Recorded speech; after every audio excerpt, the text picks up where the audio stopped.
આજ રોજ Junagadh મહાનગરના ward number 6 માં શાંતેશ્વર મુખ્ય માર્ગ ઉપર લોકોએ રસ્તા રોકો આંદોલન કર્યું હતું। મને જાણ થતા હું અહીંયા આવી અને લોકોને સાચી હકીકત એટલે કે માહિતી જણાવેલ કે આ રોડ કામ તમારી વાત સાચી છે કે રોડ મોડો થયો છે, પણ મોડું થવાનું કારણ છે કે જ્યાં કામ કરતા જે પાણીની પાઇપલાઇન જે હતી એ તૂટી ગયેલી હતી। આશરે 2.5 થી 3 કિલોમીટર પીવાની પાણીની લાઈન છે એ તૂટી જવાના કારણે જ્યાં સુધી પાણીની પાઇપલાઇન નવી ન નખાય અને લોકોને જ્યાં સુધી ઘરે પાણી ન પહોંચે ન મળે ત્યાં સુધી આ કામ કરવું હિતાવહ ન હોય। રોડ કર્યા પછી આપણે પાણીની સમસ્યા ઊભી થાય એ પહેલા પાણીનું નિવારણ થવું જોઈએ। એટલે પાણીની પાઇપલાઇન કામ કરતા 1 મહિના જેવો સમય લાગ્યો। આજે પાણીની પાઇપલાઇનનું કામ પૂર્ણ થયું છે અને અત્યારે કનેક્શન ઘરે ઘરે દેવાય છે। આજ 7 સુધીમાં કામ પાણીની લાઈનનું પૂર્ણ થાય છે અને ત્યાંથી ગેસ પંપથી રોડની કામગીરી ચાલુ કરવા દેવામાં આવી છે। કારણ કે હંમેશા જ્યાંથી પાણી નિકાલ થતો હોય ત્યાંથી રોડ થતો હોય છે।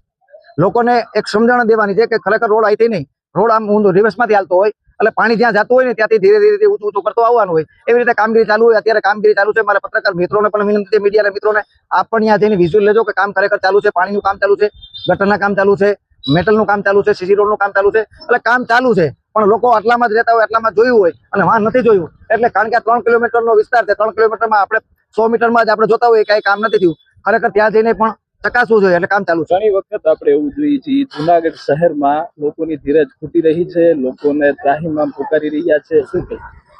ક્યાંક ને ક્યાંક જયારે રોડ ખોદાતો હોય ત્યારે ક્યારેક ગટરનું કામ, ગેસનું કામ, પાણીનું કામ આના કારણે ખોદાણ કર્યું હોય એટલે એ તૂટતું હોય એટલે 5-15 દિવસ લેટ થતું હોય, લોકોને હાલાકી પડતી હોય, સમસ્યાઓ થતી હું સમજી શકું છું। હું પણ એક સામાન્ય માનવીમાંથી જ આવું છું એટલે મને ખબર છે। પરંતુ આ બધી સુવિધા આપવા માટે ક્યાંક ને ક્યાંક ગટરના કામ કર્યા પછી પાણીનું કામ વાળો આવે છે, પાણીના કામ થયા પછી ગેસનું કામ વાળો આવે છે। આવા 3 તબક્કામાં કામ કર્યા પછી સીસી રોડ વાળો આવતો હોય છે। એટલે સ્વાભાવિક છે કે થોડું કામ મોડું થતું હોય છે, લોકોને ધીરજ ખૂટતી હોય છે। પણ લોકોને પણ મારી વિનંતી છે કે આપણી સુખાકારી માટે જ, આપણી સુવિધા માટે જ ક્યાંક અગવડતા છે તો અમારી નમ્ર વિનંતી છે કે નાના મોટી અગવડતા ભોગવી અને થોડોક અમને સહકાર આપજો। આ આપણો વોર્ડ નંબર 6 છે એ ક્યાંક ને ક્યાંક આવનારા દિવસોમાં નવીન એક હશે રોડ, સારા સરસ મજાના મળેલા રોડ છે। આપને એકાત્રે પૂરા પહોંચથી પાણી મળશે, આપને બગીચા મળશે, આપને નવું અર્બન મળશે, આપને યોગા સેન્ટર મળશે। એટલે નવા બધા કામો કર્યા પછી જ્યાં સુધી આપણે થોડોક સમય રાહ જો। ગઈકાલે જે વિપક્ષ નેતાની જે વાત હતી કમલમથી રોડ કાંકરી પાથરી દેવામાં આવી છે કમલમ સુધી, એના વિશે શું?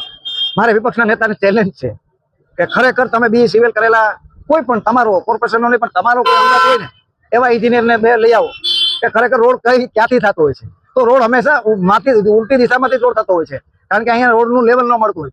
બી સિવિલને લઈ અને વિપક્ષના નેતાને મારી ચેલેન્જ છે, ખોટી અફવા, ખોટી વાત ન ફેલાવે, લોકોને ગેરસમજમાં ના નાખે, લોકોને સાચી હકીકત જણાવે કે ઊંધો જ રોડ થતો હોય છે। રોડનું જ્યાં પાણી કાઢવું હોય ત્યાં પ્રથમ રોડ ચાલુ થાય। કેટલા સમયમાં પૂરું? 1 મહિનામાં કામ પૂરું થઈ જાય। મારું નામ સોનલબેન રાહુલભાઈ સુરેજા છે। હું શાંતેશ્વરમાં રહું છું અને શાંતેશ્વરમાં આ બધું તકલીફ છે અને રોડ બનતું નથી। કેટલો ટાઈમ થયું? 1.5-2 મહિના ઉપર થઈ ગયા છે। આ રોડ ગંદકી વાળું થઈ ગયું। ગટરના ભૂંગરા અમે હાથે કર્યા, અમારા પૈસાથી ખર્ચીને કર્યા, છતાંય આ ગટરના ભૂંગરા કોઈ કરતા નથી અને જીસીબી વાળા આવીને તોડીને જાય છે। અમારે કરવાનું શું છે હવે? આમાં એક ભાઈ આજે પડ્યા હોત એનો પગે ભાંગી ગયો તો શું કરવાનું? આ તમે 15 દિવસમાં પૂરું કરી દો ગમે એમ કરીને રોડનું। આ 1.5 થી 2 મહિના ઉપર થઈ ગયા છે। આજે લોકો ભેગા થયા અને રોડ રસ્તા અમે પછી 15 દિવસની અંદર નહીં થાય તો અમે હાવ બંધ કરી દઈશું રોડ બધું। એ બાજુથી બંધ કરી દઈશું ને આ બાજુથી બંધ કરી દઈશું, બધું બંધ કરી દઈશું।